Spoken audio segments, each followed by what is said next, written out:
Eccoci qui, una buona serata a tutti i nostri telespettatori, ben ritrovati, benvenuti nello studio di TV7 Match. Una puntata questa sera come sempre dai tanti argomenti. Ermanno, iniziamo con l'attualità, parleremo di migranti, delle novità che sono state presentate, che hanno fatto dibattere non poco questa settimana anche qua in Italia, ma poi parleremo anche del futuro, chiamiamolo così, della nostra società, e quindi parleremo di quello che viene chiamata oggi la glaciazione demografica. Abbiamo superato la fase dell'inverno, non si fanno più figli e la popolazione è sempre più anziana. Certo.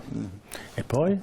E poi parleremo di Venezia, torniamo ad occuparci di Venezia, perché anche il Mose ha fatto discutere non poco in queste ultime settimane, con le continue aperture e chiusure appunto dell'alzata e gli abbassamenti delle paratoie. Che verrà a costare più dello stesso Mose alla fine, perché se questo dura per i prossimi 50 anni è meglio fare un Mose che funziona, almeno evitiamo tutti quei disastri che stanno succedendo. Quello che mi preoccupa è che ci sono dei politici che dicono che il Mose funziona solo perché si abbassa e si alza. Ma questo non vuol dire che faccia la sua funzione, tant'è che comunque l'isola di San Marco va sotto acqua, comunque anche se si alza. E tant'è che la stanno, diciamo, circondando da delle difese che non serviranno a niente, solo per abbattere la Basilica di San Marco. Certo. Poi? Ecco, e poi avremo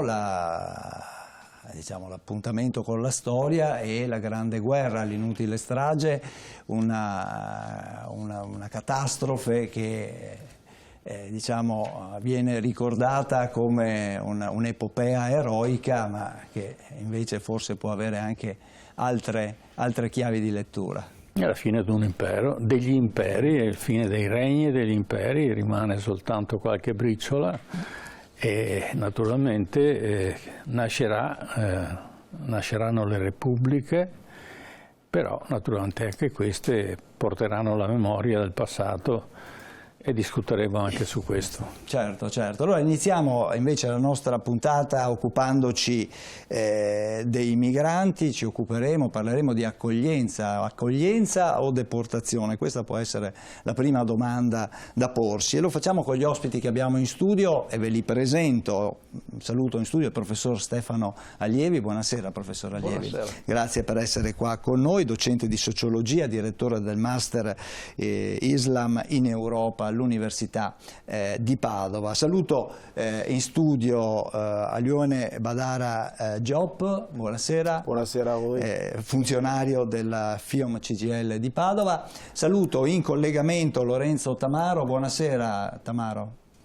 Buonasera a voi. Buonasera, è un funzionario della Polizia di Stato e segretario del Sindacato Autonomo di Polizia di Trieste. Grazie per la sua disponibilità e saluto in studio Alberto Panfiglio. Buonasera. Buonasera. Panfiglio, grazie anche a lei di essere qui con noi. È stato per vari anni sindaco di Cona, comune del Veneziano che ha ospitato uno dei centri di accoglienza più discussi forse del periodo in cui appunto in cui è stato utilizzato. Ermanno, allora, il tema che ha fatto molto discutere in questi giorni è stata la scelta di aver fatto questo accordo con l'Albania. L'Italia ha fatto un accordo con l'Albania per realizzare dei centri di accoglienza, 2, dopo sentiremo nei servizi, per come dire, metterci dentro i migranti maschi che vengono recuperati in mare dalle navi militari italiane.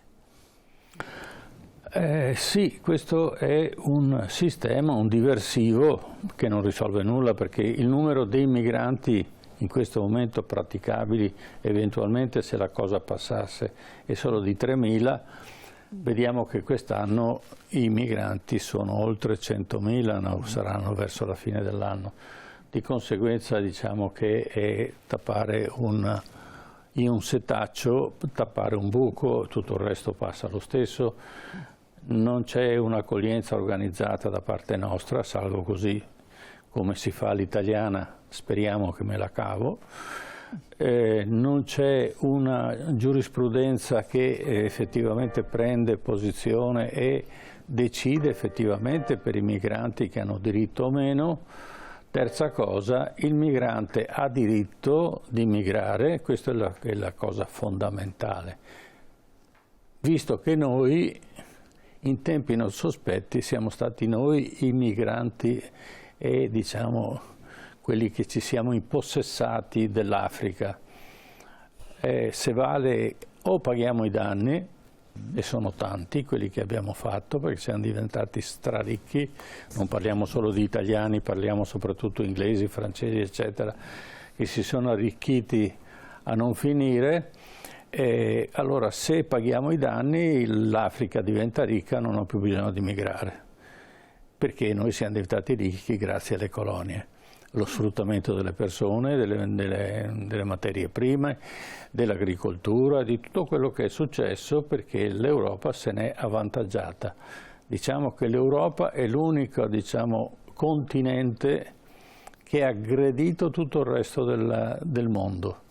Tutto il pianeta è stato aggredito dagli europei. Basta che vediamo le Americhe, che vediamo l'Africa, che prendiamo in considerazione l'India, la Cina. Io non ho mai visto né l'India, né Cina, né America, né Africa aggredire l'Europa, nonostante noi invece lo abbiamo fatto con scienza e coscienza e ci siamo fatti ricchi. Allora, se noi paghiamo i danni di guerra, io credo che interrompiamo la migrazione, ma questo naturalmente è difficile farlo capire alle persone, perché dice cosa me ne frega a me. Questo l'ha fatto i miei antenati, io non c'entro perché io sono innocente. No, purtroppo la storia si trascina dentro anche una memoria e una responsabilità.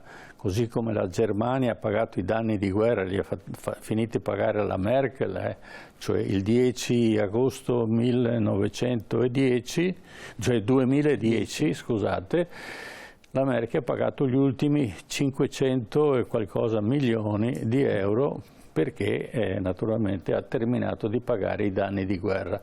Se applichiamo lo stesso principio e se applichiamo il principio fondamentale di Norimberga, colpevole quello che fa le guerre, noi siamo totalmente responsabili.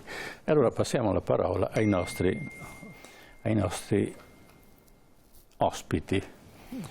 Professor Stefano Lievi, si può applicare una legge che noi abbiamo inventato, che noi abbiamo applicato per i nazisti, che era una cosa giusta, anche meritevole, lo possiamo applicare per quello che noi abbiamo fatto anche indipendentemente dal fatto che fossero nazisti o meno, perché gli inglesi invece apparentemente erano dall'altra parte. Poi se andiamo a analizzare il comportamento degli inglesi nelle colonie è una cosa pressoché orrenda. Prego. Ma io non credo che il problema sia questo, nessuno l'ha chiesto peraltro, non è un tema in discussione in questo momento e non lo è stato neanche negli anni scorsi. Però possiamo porlo, ma il problema, sì, diciamo così, vogliamo fare un esercizio di fantastoria, possiamo farlo. Sono d'accordo, cioè l'Europa ha colonizzato il resto del mondo, dovesse pagare i danni, certamente il resto del mondo ne beneficerebbe parecchio, probabilmente non siamo neanche in grado di pagarli davvero. Detto questo, c'è un fenomeno che si chiama immigrazione che secondo me prescinde completamente dalla storia, non credo neanche che flussi di denaro bloccherebbero flussi di persone. Non ha funzionato con la cooperazione, peraltro malfatta, non funziona neanche con le rimesse degli emigranti, addirittura ci sono degli studi che ci dicono che che un'aumentata ricchezza produce migrazione, ed è dimostrabile per esempio con l'esempio italiano. Negli anni del boom economico noi emigravamo moltissimo, in realtà. Dopo, quando la ricchezza si è stabilizzata, abbiamo smesso di emigrare, quindi c'è quello che chiamano migration bump, è una specie di di gobba, cioè prima di stabilizzare l'immigrazione. Detto questo, concordo che dovremmo avere uno sguardo diverso sull'Africa, che non è quello delle immagini e delle pubblicità di Save the Children. Cioè, la Nigeria si avvia a diventare la terza potenza mondiale dal punto di vista demografico, ma è molto, come dire, in crescita a livello economico. Abbiamo stati che crescono a 2 cifre ogni anno, quindi abbiamo un'idea pauperistica dell'Africa che non corrisponde alla realtà. Il problema legato alle migrazioni però è un altro, è che non le gestiamo, perché riprendo i dati che citava prima. Mettiamo che arriviamo a 150.000 migranti quest'anno. Il Veneto da solo è in grado di assorbirli 24 ore come mercato del lavoro. Tra Confindustria, Confartigianato e Confagricoltura farebbero carte false per averli. Il problema è che non ha senso che arrivino così. Qual è il vero problema? Che siccome noi abbiamo chiuso tutti i canali di immigrazione regolare, esistono canali solo di immigrazione irregolare, ma li abbiamo inventati noi, chiudendo quelli regolari. Sì. Io me ne occupo da quasi 40 anni di immigrazione, 40 anni fa non era così. Certo. E allora il problema è assumere la responsabilità, questo sì, di gestire le migrazioni, ma le migrazioni sono un fenomeno come tutti gli altri fenomeni. Quello che tento di dire anche nel mio ultimo libro è di cercare di normalizzare le migrazioni. Le migrazioni sono come la sanità, come l'istruzione, come un qualcosa che va gestito. Anche la sanità e l'istruzione, se non li gestissimo, andrebbero a catafascio e diventerebbero un problema. Se no diventano un fatto e al limite una soluzione, e anzi senza al limite una soluzione. Poi certo che l'immigrazione invece sregolata, lasciata a se stessa, ceduta nella gestione alle mafie transnazionali che fanno il trasporto delle persone come farebbero quello delle armi o della droga, eccetera, eccetera, questa sì crea dei problemi e i cittadini su questo sono comprensibilmente preoccupati, ma non sono né i numeri né altro, è il fatto che siamo noi che abbiamo deciso di non gestirla più. E quindi è bene che invece ricominciamo, perché lo si faceva in passato, a gestire dei flussi migratori regolari, normali. Certo, ma diciamo che la scuola l'ha insegnata la Germania, perché la Germania peraltro faceva un'immigrazione calcolata, cioè faceva migrare soprattutto diciamo etnie o persone che erano comunque di un certo livello. Ecco, io su questo non sono d'accordo per niente, è una lettura che viene fatta spesso ma che non condivido, perché primo nel 2015-2016 hanno preso 1,5 milioni di persone in un anno, poco più di un anno, che erano tutti quelli che erano a piedi sulla rotta balcanica, quindi ha preso più o meno chiunque. Secondo, il problema è che ogni paese ha l'immigrazione che può gestire. Che lavoro fanno gli immigrati qui essenzialmente?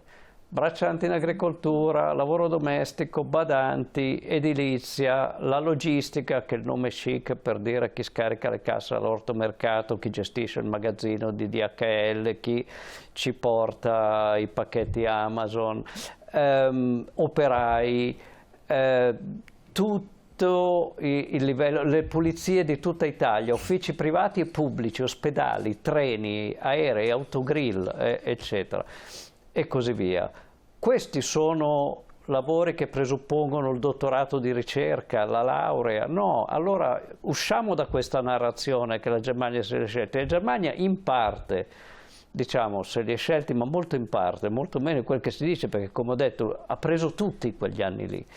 E secondo, sa cosa farne, tant'è che i nostri laureati vanno a lavorare in Germania perché c'è posto per i laureati. Noi purtroppo, devo dire, ne abbiamo poco. Da noi in questo momento almeno c'è molto bisogno anche di lavoro manuale classico, diciamo così, lavoro subordinato classico, anche se abbiamo un sacco di imprenditoria immigrata, che dimentichiamo sempre, che svolge un ruolo economico importante anche nell'import-export, oltre che nell'edilizia, eccetera, eccetera, nelle cooperative e così via. Però questo va anche detto, per cui questa storia che noi facciamo entrare chiunque mentre altri paesi no, No, anche perché gli altri paesi, la Germania, la Francia, la Spagna, l'Austria, il Belgio hanno preso l'anno scorso, che se ne dica, più richiedenti asilo di noi. E i richiedenti asilo, come dire, non sono mediamente persone che posseggono un dottorato di ricerca. Bene, allora passiamo al primo contributo. Così vediamo quello che sta preparando la Presidente del Consiglio in merito alla migrazione e se questa operazione che ha fatto ha un significato, diciamo, può in qualche maniera risolvere il problema oppure se rimane ancora in sospeso. A provarci inizialmente è stata l'Inghilterra che nel 2022 ha siglato un accordo con il Ruanda che prevedeva il trasferimento in terra africana dei migranti in attesa dell'approvazione della richiesta d'asilo in strutture appositamente realizzate nel paese africano che riceveva in cambio un compenso economico da Londra. Più che un piano per accogliere i richiedenti asilo si poteva parlare di deportazione, ma al momento è ancora tutto fermo nelle maglie della Corte Suprema britannica che ha dichiarato illegale il progetto perché il paese ospitante, il Ruanda, non viene considerato sicuro. Ora la stessa cosa è stata organizzata anche per chi tenta di entrare in Europa come richiedente asilo attraverso l'Italia. Italia e Albania infatti hanno siglato la scorsa estate un accordo che prevede la realizzazione di 2 centri di accoglienza per migranti in territorio albanese. L'Italia realizzerà a proprie spese le 2 strutture, in grado di ospitare fino a 3.000 migranti raccolti dalle navi militari italiane nelle acque del Mediterraneo tra il Nord Africa e le coste italiane. L'accordo è ora sotto la lente di ingrandimento della Commissione dell'Unione Europea, ma sostanzialmente prevede che i migranti saranno trasportati al porto di Shëngjin in Albania, a 70 km dalla capitale Tirana, e accolti in queste 2 strutture che saranno sotto completa giurisdizione italiana, nonostante si trovino in territorio albanese. Sui migranti soccorsi dalle ONG invece continueranno le normali procedure sotto la regia del Ministero dell'Interno. 9 pagine, 14 articoli, 2 allegati costituiscono questo protocollo che prevede che l'Albania metta a disposizione le aree per la realizzazione dei 2 centri e l'Italia, come si diceva, si faccia carico dei costi di tutto. La sicurezza all'esterno sarà assicurata dalle forze di polizia albanesi, mentre all'interno ci sarà solo personale italiano, con la garanzia del rispetto del diritto alla difesa che verrà assicurato con l'ingresso nei centri di avvocati e personale delle agenzie delle Nazioni Unite, ma anche con la garanzia da parte dell'Italia che nessuno dei migranti salvati dalle navi militari e sbarcati in Albania potrà mai mettere piede fuori dai centri quindi che saranno blindatissimi, visto che il protocollo prevede che l'Italia dovrà impedire l'uscita dei migranti sul territorio, qualunque sia il risultato finale dei procedimenti amministrativi. E inoltre i migranti potranno rimanere in Albania solo per il tempo tassativamente necessario all'espletamento delle procedure accelerate di frontiera, dunque 30 giorni. In altre parole, dopo un mese i migranti arrivati in Albania dovranno o essere rimpatriati, ovviamente a spese per conto dell'Italia, oppure essere comunque portati in Italia.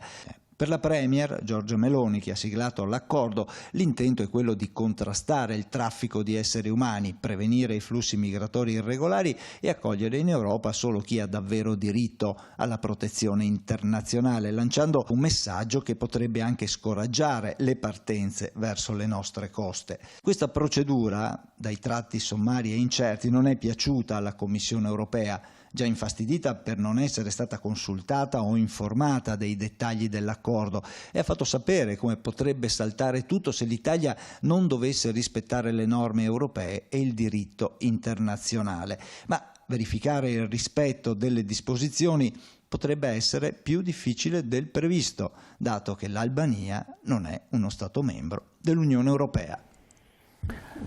Lorenzo Tamaro, allora abbiamo una piccola soluzione, probabilmente cominciano con 3.000, poi saranno 30.000 o 300.000, non lo so, ma a livello di rispetto delle regole nazionali e internazionali, come abbiamo detto nel servizio, è possibile fare una cosa di questo genere? Innanzitutto bisogna cominciare a capire quali saranno le vere e proprie modalità, perché credo che finora abbiamo avuto tutte notizie che sono in linea di massima, quindi sinceramente è un po' difficile dire se si possono o non si possono fare. C'è una cosa da premettere. Io ho sentito prima e concordo in parte il discorso che infatti il migrante ha sicuramente il diritto di immigrare, ma io ritengo che questo debba essere fatto ovviamente anche nel rispetto delle leggi stabilite dei vari stati, cosa che in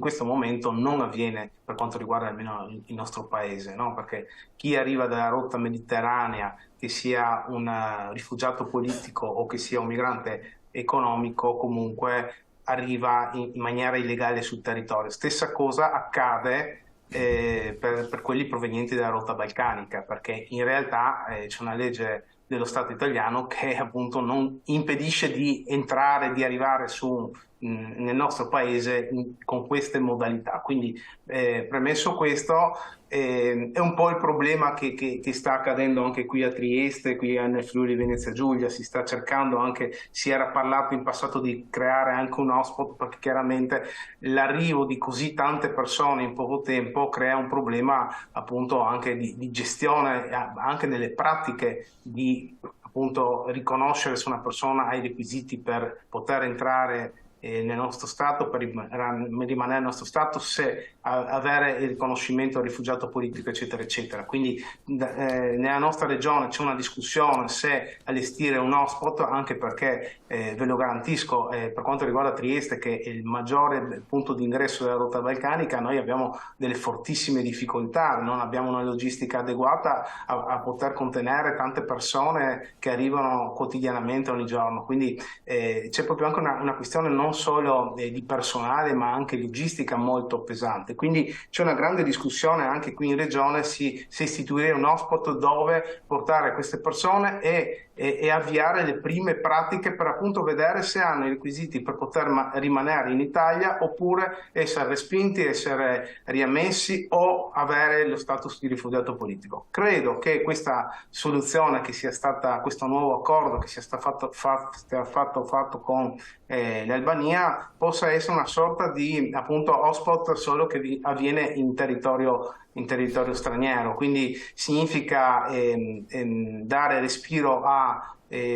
posti come Lampedusa, dove di fatto arrivano tantissime persone che hanno anche una prima accoglienza che non è adeguata né per chi arriva, né tantomeno a tutti i requisiti di sicurezza che gli operatori di polizia e anche gli operatori umanitari devono avere, insomma. Quindi certo. È chiaro, non sarà sicuramente una soluzione, ma può essere sicuramente un aiuto a poter gestire meglio questi arrivi.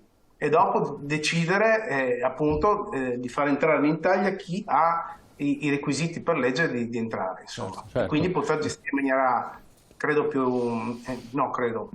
penso più migliore, insomma, ecco, in maniera migliore.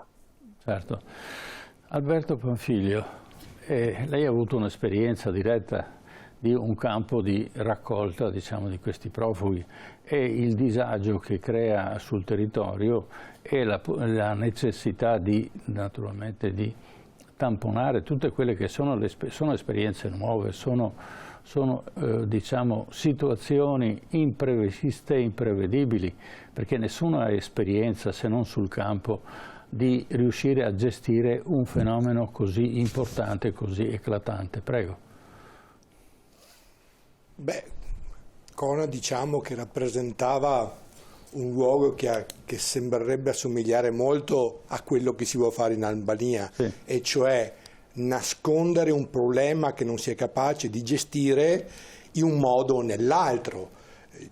Da una parte avevamo il governo di centrosinistra a quel tempo che immaginava che l'accoglienza e l'integrazione potesse avvenire mettendo 1500 persone sotto dei capannoni di plastica e lasciandoli là a 3-4 ore al giorno, facendogli imparare A, B, C, le elementari, cioè non crei nessun genere di integrazione.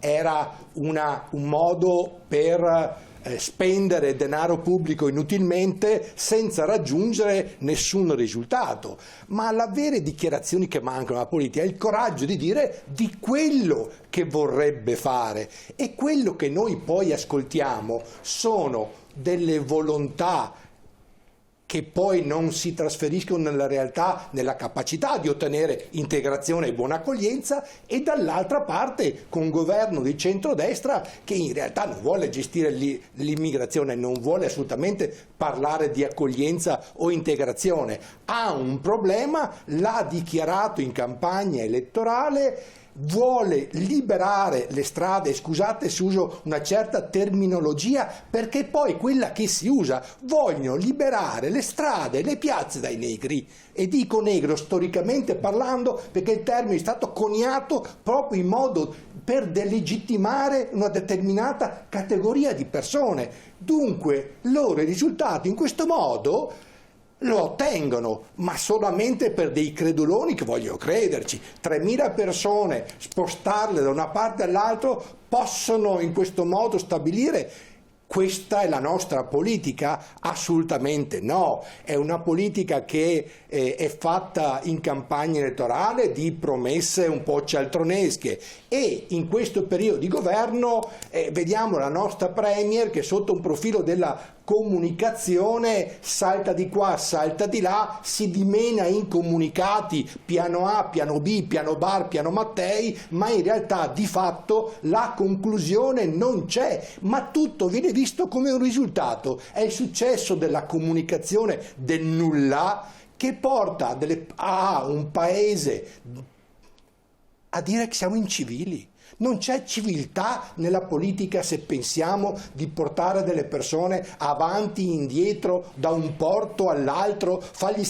la strada più lunga perché poi arrivi la notizia dall'altra parte del Mediterraneo che là non puoi andarci perché è faticoso, ma sanno cos'è l'immigrazione, sanno che c'è gente che programma 3-4 anni prima, e dunque nessuno potrebbe dire adesso in Italia non ci vado più perché ci portano in Albania.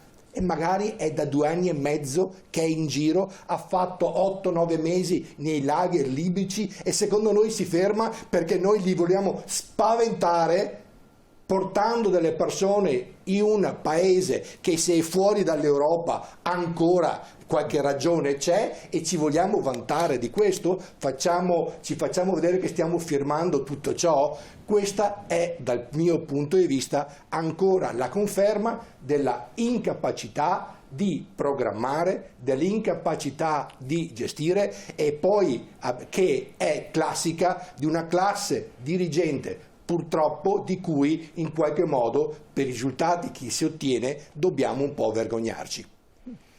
Va bene, allora Badara Diop, lei ha avuto un'esperienza di questo genere, quindi l'ha vissuta questa situazione. Che cosa dal suo punto di vista, secondo l'esperienza, è quella sua, ma anche di quelle che naturalmente si appoggiano a lei per avere una vita normale, che reazione può creare questa sorta di deviazione della migrazione in un paese piccolissimo che più di tanto non potrà sicuramente ospitare? Prego. Allora, io concordo in quanto ho sentito in studio. Allora, la migrazione, come tanti altri aspetti della nostra società, voi la sanità, voi la scuola, voi le politiche industriali, mancano in questo paese, ma anche la visione sull'immigrazione è una visione di corto respiro, non c'è una progettualità, non c'è niente.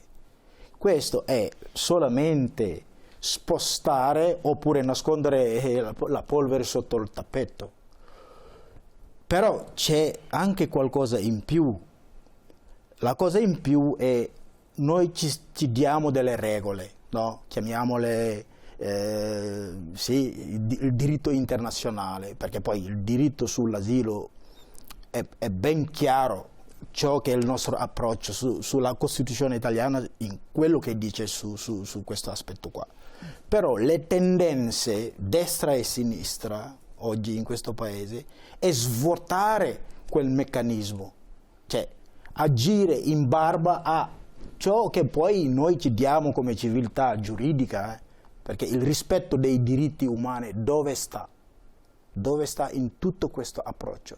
Anche un modo veramente miope di affrontare le cose, perché può essere una cosa, come dire, positiva, come hanno fatto i tedeschi prima con 1 milione o passa, investendo miliardi sull'accoglienza e l'integrazione. Ci hanno messo 5 miliardi, perché questa è una visione di lungo respiro. Però in Italia questo non c'è. La destra ha una visione sicuritaria. L'approccio che hanno è che dovete avere paura perché c'è in corso una sostituzione etnica e questo spaventa l'elettore che magari poi non ci va fino in fondo dentro il ragionamento. Ma non è che è tanto diverso da un approccio dall'altra parte, perché poi il memorandum con la Libia, cioè, è un partito che si dice di sinistra che l'ha fatto. Miniti su questo è un apripista. Allora, questi fanno solo che replicare ciò che si sta facendo in tutta Europa quasi. Anche in Inghilterra, cioè, hanno spostato il fenomeno in Ruanda. Adesso lo facciamo non l'hanno fatto, gliel'hanno impedito. Cioè, la sì, l'hanno bloccato. Per il momento. Per fortuna che poi alla fine, quando poi un magistrato o qualcuno di coraggioso, come anche qui c'è un magistrato che ha detto che no, questi non le possiamo mettere in carcere, e poi l'hanno delegittimato perché è una magistrata che è andato poi a manifestare. Certo. Questo è lo stato attuale, dove in un paese in cui non diciamo allora, l'inverno demografico, che non sappiamo come affrontarlo, c'è una marea di gente che bussa alle nostre porte e questi non hanno 70 anni, hanno 24 o 30 anni, con la voglia di riscattarsi, rifarsi un'altra vita. Cioè, invece di pensare a una progettualità, dargli la possibilità di integrarsi, perché è una scelta politica farle rimanere nella clandestinità. Questa è una scelta politica. Come domani mattina io posso decidere di regolarizzarle e di farle arrivare anche in modo regolare, perché un visto costa 70 euro. Cioè, ma quasi quasi non riesco neanche a immaginare ciò che uno pensa. Se un visto costa 70 euro e tu sai benissimo che questi pagano 5-7 mila euro per arrivare, devi lasciare tutto questo business in mano ai trafficanti come è stato. Quindi non c'è una visione. Oppure dico, vabbè, forse è anche politicamente una scelta di farle arrivare senza diritti, così io posso anche incidere sul mercato del lavoro, perché andiamo al ribasso, perché questi prima o poi qualcuno le farà lavorare anche in nero. Certo, dal punto di vista anche sindacale. Con la criminalità. Quindi... Bene, allora, professor Allievi, come si potrebbe trovare una strada che non sia proprio questa? Perché credo che sia diciamo, questo potrebbe essere un esperimento, una fase sperimentale di una soluzione che mi sembra impossibile, perché finché parliamo di 3.000 persone che vanno in Albania, vabbè, lascia il tempo che trova, ma quando saranno molti, cosa succederà? In 30 giorni riusciranno a risolvere i problemi di accettazione o rifiuto della persona? In 30 giorni, come riusciremo a gestire queste cose noi in Albania, perché chiaramente sono a nostro carico, e gli albanesi cosa circonderanno questi campi di, diciamo, concentramento in maniera tale da evitare che superino il confine tra quello che è, diciamo, l'enclave italiano dove mettiamo questi negri e invece quello che è il territorio albanese, oppure li useranno diversamente? Prego, quali sono le ipotesi più credibili? Guardi, sono totalmente d'accordo con quello che ha detto. Il problema reale è che questo è un esperimento, forse un espediente, un palliativo, perché l'idea è di portare 3.000 migranti alla volta, per cui teoricamente 3.000 per mese, con un ricambio continuo, per cui dovrebbero essere 36.000 in un anno. Che sono pochi comunque. Ora, rispetto sono pochi comunque, sono d'accordo, il problema è questo. Se è possibile farlo davvero in 28 giorni, facciamolo qua in 28 giorni. Io l'ho letto stanotte l'accordo, mancano alcuni allegati perché non sono stati resi pubblici, ma ho preso tutti i dati economici che ci sono. Gestire queste pratiche là costerà enormemente di più che non farlo qua. E in più, se lo facessimo qua, dico, assumiamo delle persone qua per fare il lavoro, quindi certo. È come dire cornuti e mazziati, se posso dirla in maniera sintetica. Quindi il costo è enorme, in più il trasporto, e in più che cosa succederà? Che quelli a cui verrà riconosciuto l'asilo verranno in Italia, quindi nuovamente trasportati, e quindi tanto valeva farlo qua. Quelli a cui non verrà riconosciuto cosa faranno, secondo lei, secondo voi, secondo chiunque in realtà?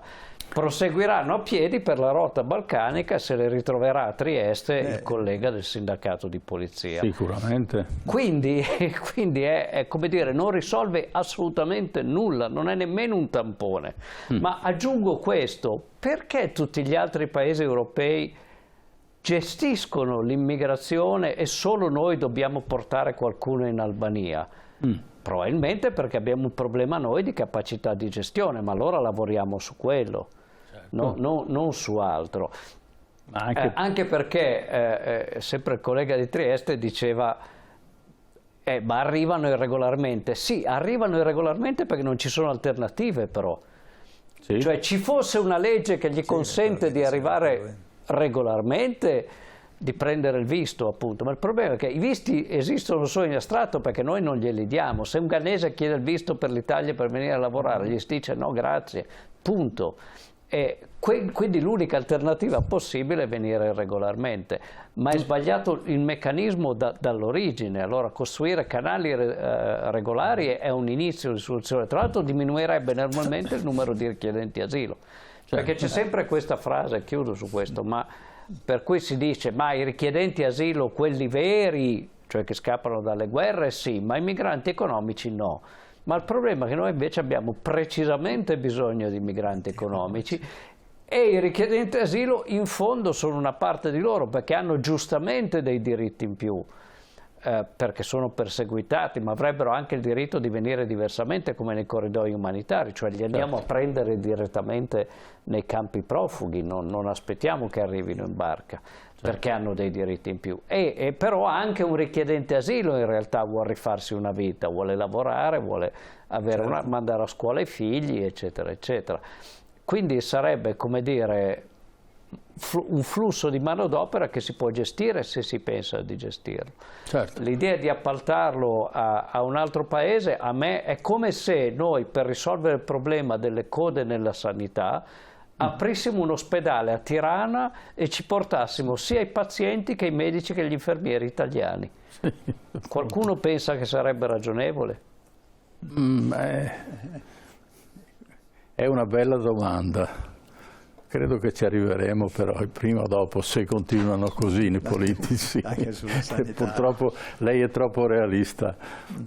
Però parliamo di accoglienza, termine accoglienza. Allora, l'accoglienza sembra che noi siamo generosi, perché accogliamo, perché questo è il termine che si usa normalmente, cioè quello di in qualche maniera andare incontro a queste persone che hanno bisogno. Ma l'accoglienza in realtà dovrebbe essere pro domo nostra, cioè a nostro vantaggio deve essere, perché così come è fatta è a nostro svantaggio. Cosa vuol dire? Vuol dire che se non c'è un'integrazione da parte del migrante che ha altre educazioni, altre diciamo culture, eccetera, rischiamo di creare in futuro, e lo vediamo in Francia, a Parigi certi quartieri sono impraticabili, cioè è bene non passarci perché non sai se viene fuori, se queste persone che vengono accolte male poi creano del disanimo nei confronti di noi cittadini. Tamaro, abbiamo esperienza di questo genere in Europa. Diciamo che noi l'accoglienza l'abbiamo praticata da qualche decennio, ma in altri paesi queste cose sono maturate e già la seconda generazione i figli vendicano i non diritti che hanno avuto i padri. Prego. Il problema, io credo principale sia proprio questo. Noi spesso parliamo di accoglienza, che però purtroppo troppo spesso credo non si tramuta in vera e propria integrazione. Questo lo vediamo anche nelle nostre strade, nelle nostre piazze. Insomma, io chiaramente conosco in maniera approfondita la realtà di Trieste, ma credo che guardando un qualsiasi telegiornale di qualsiasi provincia d'Italia si vedono fatti che sono analoghi e purtroppo sono anche cose un po' difficili da dire perché spesso si passa anche per cattivo dire queste cose qua. La maggior parte dei reati vengono commessi proprio in proporzione ovviamente alla popolazione da cittadini stranieri. Spesso le nostre piazze sono occupate da persone che non sono regolari e che delinquono proprio anche per sostenersi, quindi frutto di un'integrazione che di fatto non c'è stata. E c'è, soprattutto nelle grandi metropoli, nelle grandi città anche italiane, è appunto la seconda generazione che chiaramente già soffrono di quel disagio di un'emarginazione che si è creata, dopo bisogna capire anche i motivi, e che quindi inducono queste persone a compiere dei reati e a creare quel senso di insicurezza che i cittadini lamentano e che pretendono chiaramente anche da parte delle forze di polizia che sia data quella sicurezza cui hanno diritto.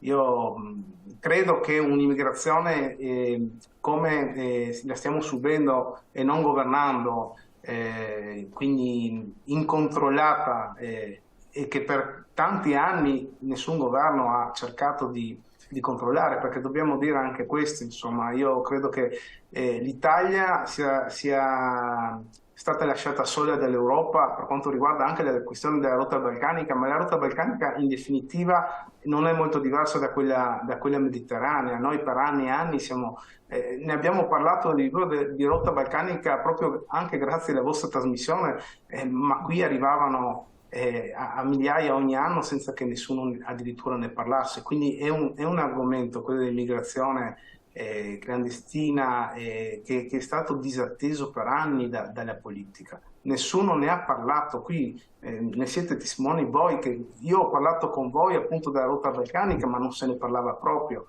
Quindi per anni e anni è stato tutto lasciato lì. Ora credo che ci sia un tentativo da parte adesso di questo esecutivo. Il 2 novembre qui a Trieste c'è stato un summit fra i ministri di Italia, Croazia e Slovenia proprio per cercare di trovare un accordo per cercare di governare quello che è l'immigrazione clandestina dal punto di vista della rotta balcanica. Credo che era una cosa che andava fatta dall'Europa e non dai singoli paesi, però è già un piccolo passo proprio per cercare di trovare una soluzione a un problema che, se lasciato come è stato lasciato per lunghi anni, crea un problema anche dopo di ordine pubblico. Certamente, certamente. Ma io chiamerei, Panfilio, l'accettazione, questa accoglienza, come una forma didattica. E non mi riferisco alla didattica scolastica, ma una forma di istruzione, non soltanto di dargli da mangiare, perché è la cosa peggiore che si possa fare, limitarsi solo a questo, ma anche dargli un certo tipo di istruzione in modo tale che loro capiscano noi e anche come noi concepiamo la vita e noi riusciamo a capire loro come concepiscono la vita.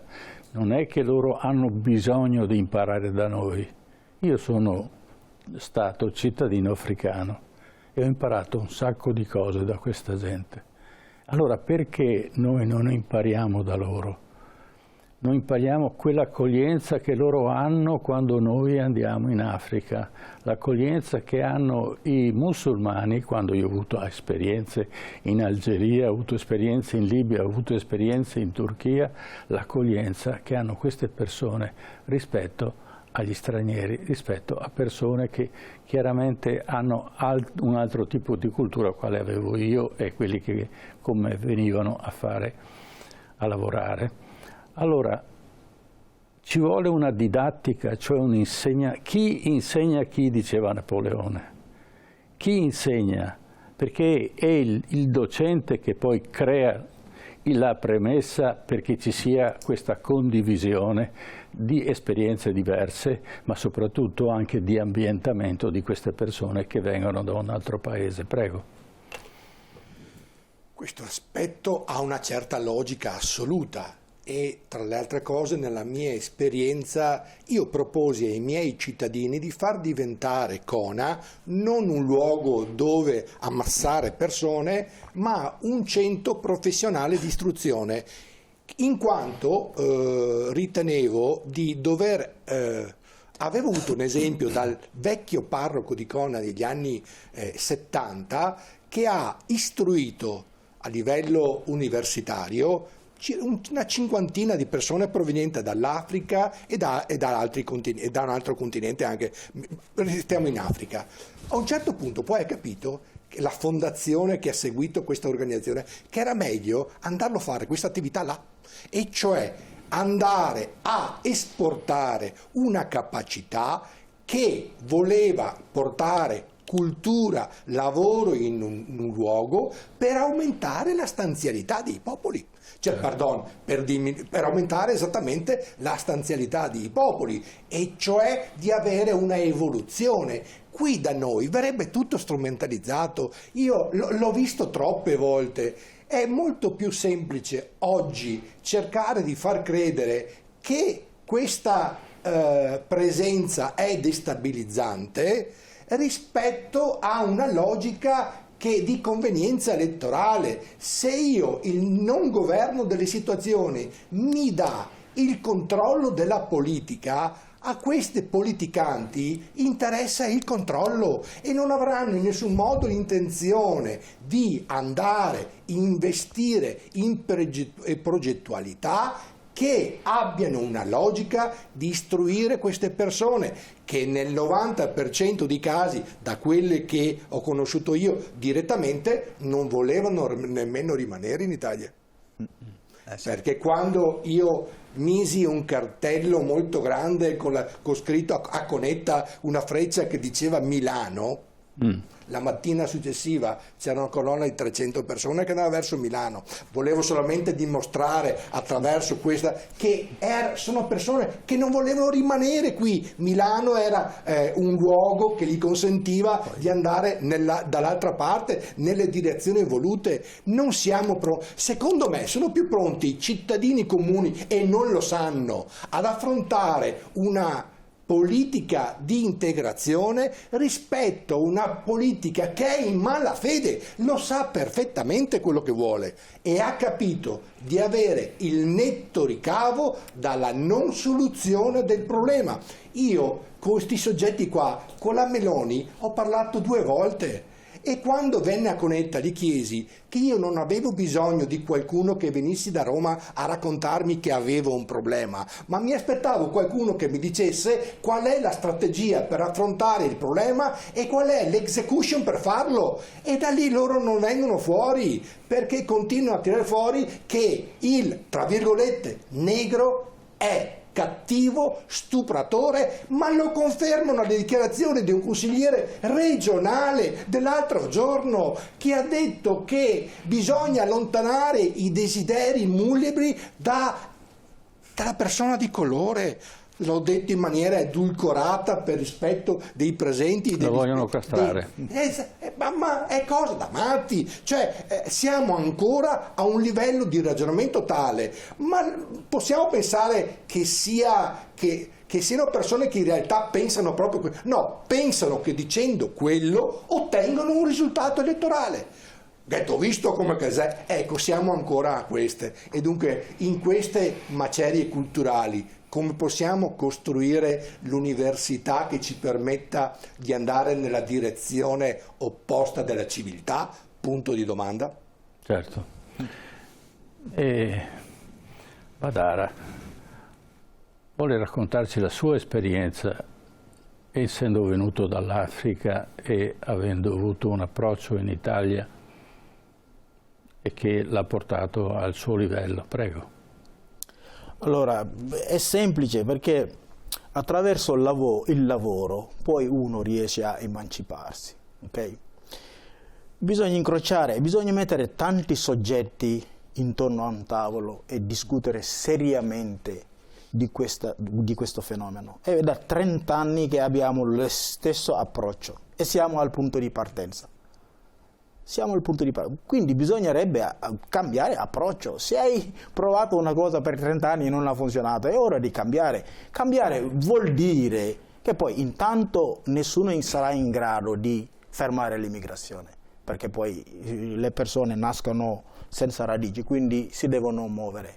Oggi ho il passaporto italiano, posso entrare in 170 paesi senza un visto. Ma non è che sono cambiato, nero sono e nero rimango, però ho un passaporto che è diverso. Quindi bisogna ragionare anche sulla mobilità internazionale, perché ai poveri, ai disgraziati non è consentito muoversi, però si muovono lo stesso, perché poi quando parli con un giovane africano dell'Africa subsahariana, ti dice, guarda, io tento, già sono morto qua perché non ho prospettive future, sono morto qua vivendo, tento, se arrivo ricomincio, se muoio va bene lo stesso. Ma questo come pensi di poterlo fermare? Quindi la soluzione è: ne abbiamo bisogno, diciamo ne abbiamo bisogno, quindi dobbiamo agire in conseguenza e metterci anche dei soldi, delle risorse, perché l'integrazione non è che si fa chiacchierando, devi fare degli investimenti sull'istruzione, sul lavoro, e poi dopodiché le aziende sono pronte anche, cioè le aziende oggi cosa ci chiedono? La manodopera, perché non riescono a reperire la manodopera. In Veneto, il professore lo diceva prima, abbiamo bisogno di 120.000 gente che lavora, però se la politica dice oggi in Italia ne abbiamo 600.000 irregolari, ma mi devi spiegare però perché apri un flusso, dei flussi di ingressi per 500.000, visto che oggi hai il problema e che quei 600.000 hai bisogno quasi di un secolo per poterle rimpatriare, perché non lo puoi fare. Quindi non è che puoi affrontare la cosa in chiave demagogica, poi alimentando anche la paura sull'elettorato, perché questa scelta qua è puntuale dell'Albania, perché siamo vicino alle scadenze europee e Meloni cerca di superare il suo alleato Salvini su quel campo qua, perché poi dirà: io ci ho tentato perché questa è una soluzione concreta, ma non risolve la questione, perché 25 anni che sono qua oggi, sono anche un dirigente sindacale, non rappresento solo la comunità mia, ma rappresento anche gli italiani, perché difendo tutti.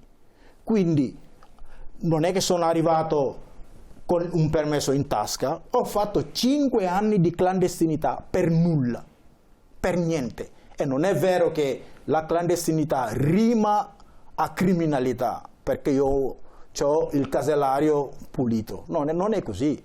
Perché qualcuno cerca anche di, perché se vai nelle carceri, gran parte di chi c'è oggi è lì perché non ha il permesso di soggiorno, non perché ha rapinato una banca oppure ha evaso milioni, perché quelli non le trovi sicuramente in carcere. Quindi uscire da quella visione in cui abbiamo sempre affrontato la questione per 30 anni e che non ha funzionato, perché la Bossi-Fini oggi, che governa questo fenomeno, non è più di attualità. Quindi la politica deve avere il coraggio di affrontare la questione cambiando intanto le leggi, perché le persone, se gli dai il visto, vengono, ma anche se non gli dai il visto, vengono lo stesso. Tanto vale poi cambiare approccio. Certo. Allora, però, adesso introduciamo un argomento, sembrerebbe un po' fuori tono, ma in realtà lo è, non lo è. L'Albania, che paese è? E allora, prima vi faccio vedere il contributo e poi ne discutiamo. Perché l'Albania non vuole, e l'ha detto chiaramente, perlomeno quando Renzi è andato a visitare quel paese, non vuole entrare nella comunità europea perché sta meglio così come sta. Contributo numero 2. L'immigrazione clandestina e il traffico di esseri umani è uno dei business principali dei gruppi criminali albanesi. A scriverlo è la direzione investigativa antimafia. Il modus operandi utilizzato vede le organizzazioni impegnate nella traversata dai litorali albanesi attraverso il canale d'Otranto di imbarcazioni con numerosi migranti, prevalentemente siriani, pakistani, iracheni, egiziani, afghani, proprio quelli che il governo Meloni si propone di recuperare nel Mediterraneo e trasferire poi sulle coste albanesi. Un sistema ben documentato dalla nostra Guardia di Finanza che ha individuato gruppi criminali con base in Albania che reclutavano i migranti bloccati in Grecia o in Turchia, li prendevano, li accompagnavano in albergo a Tirana per poi essere trasportati illegalmente in Italia. Prezzo 6.000 euro a viaggio, il tutto pagato tramite un sistema non tracciabile, quindi il canale perfetto anche per finanziare attività terroristiche. Ed è proprio il trasferimento illecito di denaro, il tema del riciclaggio, l'enorme punto interrogativo che resta senza risposta nell'operazione Albania voluta dal governo Meloni. Da tempo l'esecutivo di Edi Rama, per il tramite anche di importanti lobbisti, primo tra tutti l'ex premier inglese Tony Blair, cerca sponde in Europa per portare il suo paese all'interno dell'Unione Europea. Operazione difficile proprio per i ripetuti alert che le agenzie dell'antiriciclaggio sollevano sull'Albania, malgrado gli sforzi del governo contro la criminalità organizzata e la corruzione. È ormai un dato conosciuto che la criminalità organizzata albanese rappresenti uno dei principali allarmi mondiali e lo confermano decine di inchieste, sia italiane che europee. Lo ripetono da tempo tutti i principali esperti di mafia, lo aveva detto Nicola Gratteri quando era ancora in Calabria, che aveva individuato i gruppi di Tirana come gli unici veri rivali di calabresi in tema di traffico di cocaina. Oggi gli albanesi sono forse i meglio organizzati, in grado di parlare direttamente con i narcos sudamericani e occuparsi del trasporto di tonnellate di droga in Europa. Operano nei porti di Anversa, Rotterdam e Amburgo. In Ecuador esiste un allarme specifico sul grado di corruzione della classe dirigente per mano dei clan albanesi, tanto che sarebbero coinvolti nell'omicidio di un candidato presidente ucciso mentre era in campagna elettorale, che chiedeva il pugno duro contro il lungo corridoio di cocaina e sangue che si era formato tra Ecuador e Tirana.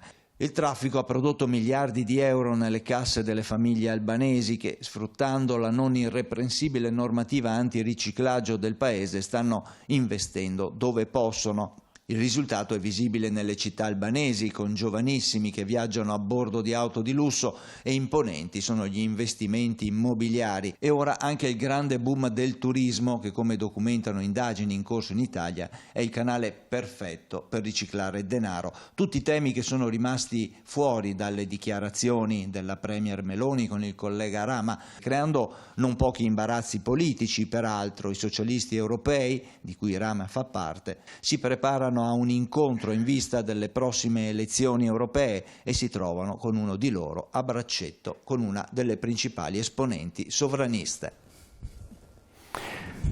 Professor Stefano Allievi, ci troviamo di fronte a aver fatto accordi con uno Stato che riconosce ufficialmente il traffico della droga. Ma il problema non è solo questo, allora è difficile... Non è che prepariamo i prossimi spacciatori?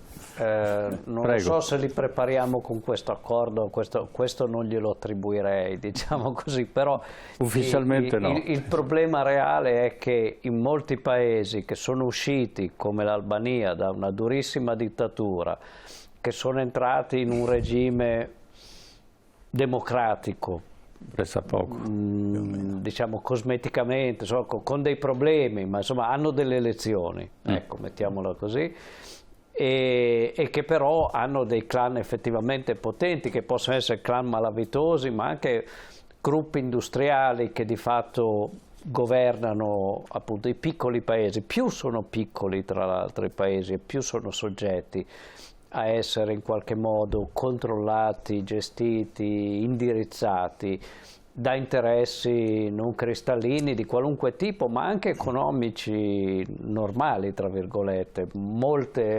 Moltissime multinazionali hanno dei bilanci che sono molto più grossi, ma anche imprese nazionali che hanno bilanci più grossi dello Stato in cui agiscono, quindi questo è oggettivamente un problema, è un problema che ci dice qualcosa anche sull'iperframmentazione, se è un vantaggio o meno degli Stati. Evidentemente io penso di no, però il problema non è questo accordo che legittima queste cose, diciamo così. Queste cose ci sono, riguardano tanti tipi di governi. Abbiamo problemi anche con paesi che fanno parte dell'Unione Europea. Per non fare nomi, Malta per esempio, non fare nomi. Guarda caso un altro piccolissimo paese. La Svizzera non fa parte della Comunità Europea, però è al centro dell'Europa. Ufficialmente diciamo, non potremmo dire le cose che sono state dette in questo servizio della Svizzera. Però ecco, questo ci dà l'idea che bisogna ragionare con gli interlocutori e forse conviene farlo a livello europeo.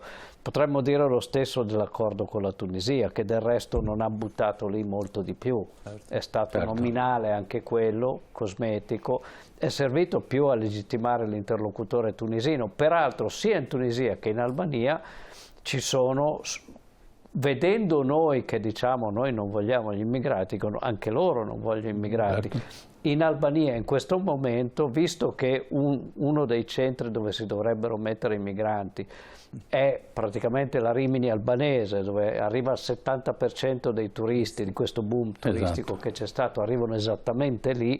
Non è che gli albergatori albanesi la pensano diversamente dagli albergatori italiani rispetto alla presenza di hotspot o cose di questo genere, per cui questo ci dice quantomeno che forse si è fatto un po' troppo in fretta e quindi non benissimo, se posso dirla così. Non avrà buone radici. Però ecco, volevo presentare ai nostri telespettatori la sua pubblicazione. Ci vuole spiegare un attimo il suo libro, il contenuto?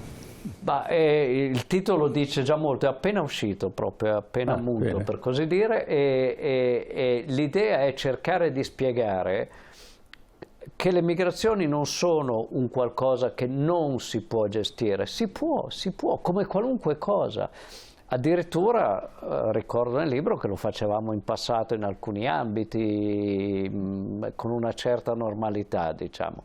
Quindi suggerendo alcune piste, diciamo, per normalizzare, per regolarizzare l'immigrazione e anche combattere quella irregolare. Ma per combattere quella irregolare lo potremo fare solo se avremo dei canali regolari, esattamente come in altri paesi, anche per questioni, se volete, di legittimità persino morale, cioè se oggi non ci sono alternative non può che esserci l'immigrazione irregolare. Se ci fossero dei canali regolari potremmo dire ai cittadini di quegli stessi paesi sì, però quelli irregolari te li tieni o li rimpatriamo o eccetera. E questo è solo un esempio tra i mille che si potrebbero fare. Io credo che bisognerebbe inventare, costruire, se non un ministero, un'agenzia non della immigrazione, ma delle migrazioni, perché abbiamo anche quelle in uscita, che dimentichiamo sempre, e sono pronto a scommettere qui, magari ci rivediamo tra un anno, che le emigrazioni ci vedremo molto prima. Aumenteranno più velocemente delle immigrazioni, certo. E quindi bisogna gestirle anche queste come fenomeno globale. Grazie. Tamaro, questa situazione come potrà essere gestita con l'Albania, visto quello che abbiamo raccontato nel nostro servizio? Permettetemi un attimo di agganciarmi, dopo vi rispondo. Per quanto riguarda le immigrazioni, colgo il sottotitolo del libro, dico anche si deve e si può, ma finora non si è fatto per quanto riguarda governare le immigrazioni. Questo è stato un grave problema degli anni passati. Ora forse siamo in una fase dove, magari sbagliando, forse si cerca di fare qualcosa, a mio avviso. Per quanto riguarda il discorso ancora un'altra piccola precisazione, non è vero che in carcere vanno le persone che semplicemente perché non hanno il permesso di soggiorno, sono irregolari sul nostro paese. Non è assolutamente vero. In Italia si fa fatica a andare in carcere anche quando si commettono gravi reati, ed è proprio questo uno dei problemi connessi anche alla questione sicurezza del nostro paese, proprio perché non c'è un seguito, una certezza della pena per un reato o un grave fatto che si è commesso. Questo voglio assolutamente evidenziarlo. E per quanto riguarda il discorso dell'Albania, noi in realtà i rapporti con l'Albania li abbiamo avuti anche in passato. Voglio ricordare che dopo la grande migrazione che c'è stata da parte dell'Albania verso l'Italia, credo 89, 90, 91, quegli anni lì, ci fu una grande collaborazione tra i nostri paesi, tanto che furono mandati anche i mezzi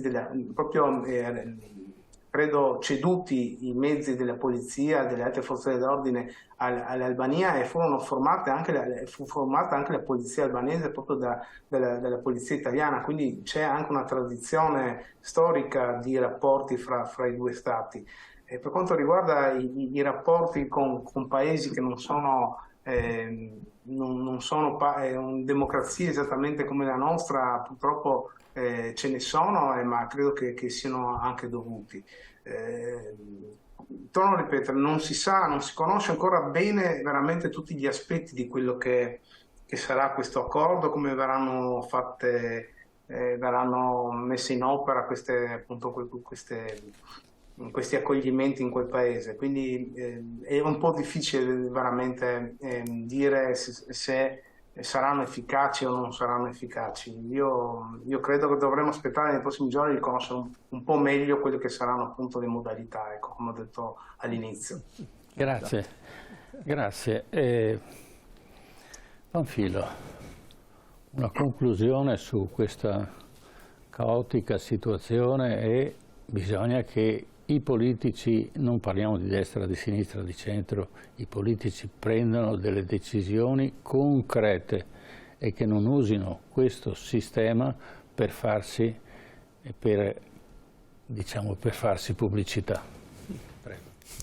Sarebbe un suicidio di massa politicamente parlando, e cioè una classe dirigente che pensa al futuro di una nazione e programma.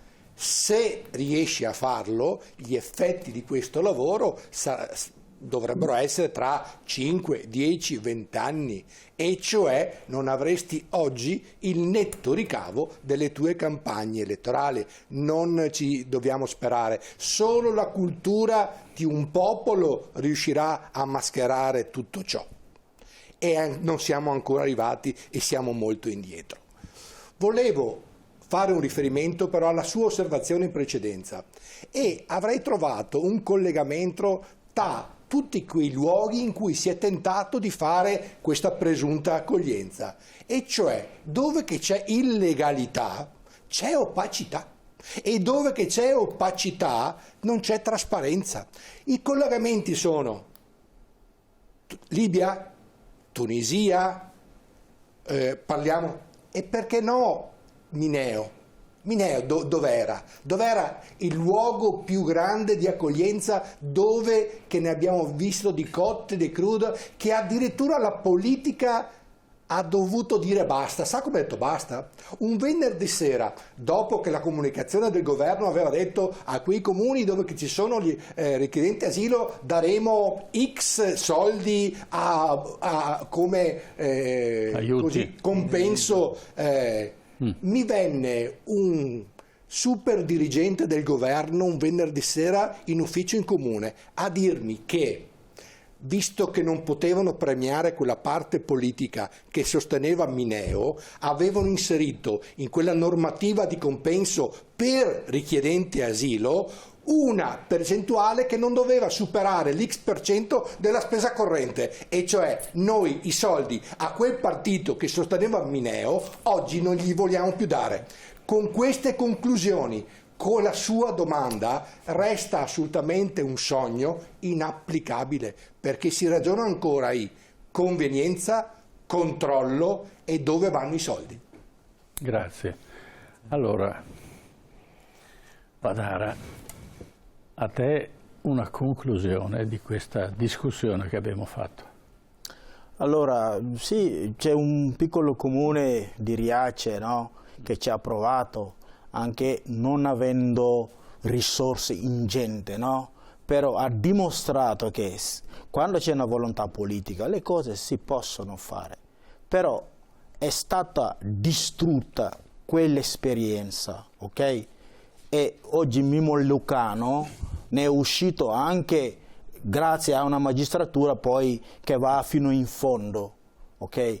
Perché poi impedire a delle persone di applicare, come dire, l'integrazione, aiutare le persone che hanno bisogno, ormai in questo paese non si può parlare, perché sei tassato subito o di buonista oppure di uno che vuole rimpiazzare la razza ariana, diciamo.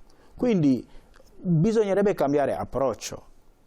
È da 30 anni che diciamo le stesse cose e non è cambiato nulla, la gente continua a arrivare. È ora di dire, avere il coraggio, non pagherà sicuramente in termini elettorali, però stiamo parlando di persone, non di numeri o di oggetti, perché io quando ho sentito il carico residuale, non ci ho dormito per veramente notte, e i miei figli sono nati qua. E quando gli dico, ma andiamo a casa, no papà, noi abitiamo qua, siamo italiani. Però certe cose le vedono, le percepiscono.